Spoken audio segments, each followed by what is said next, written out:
Programang ito ay rated SPG, striktong patnubay at gabay ng magulang ang kailangan. Malala nga ang sasapitin ni David kapag mahuli siya ni Ramon. Bago siya patayin ay papahirapan muna siya nito.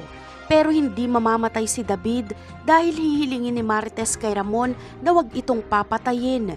Pero bagamat buhay si David ay magagaya naman siya sa tatay niyang si Rigor. Mahospital siya at malulumpo. Nilumpo ni Tanggol si Rigor at lulumpuhin naman ni Ramon si David. Ngunit sapat na kaya ito nakaparusahan sa mag-ama?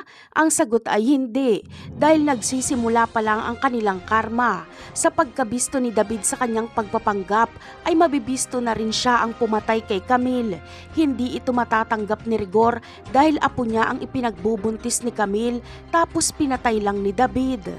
Kulungan ang bagsak ni David, makakamit ng mga magulang ni Camille ang ustisya. Habang si Rigor naman ay makukulong din, sasamahan niya ang kanyang paboritong anak. Hindi na madidepensa ni Rigor ang isinampang kaso ni Tinding sa kanya dahil hindi na siya pulis. At isa pa ay lalakas na ang loob ni Marites kay Rigor at kakasuhan niya na din ito.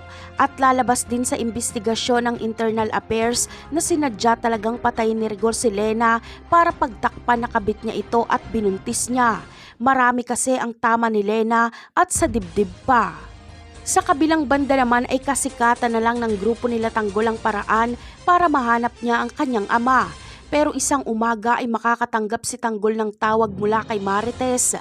Ayaw niya itong sagutin sa una dahil galit siya sa kanyang ina. Pero dahil sunod-sunod ang pagtawag nito ay sasagutin na lang ni Tanggol. At dito ay si Ramon ang makakausap ni Tanggol. Ginamit pala ni Ramon ang cellphone ni Marites. Gusto ni Ramon na makipagkita sa anak niyang si Tanggol. Napakarami pa nating dapat abangan sa mga susunod na episode. Paalam!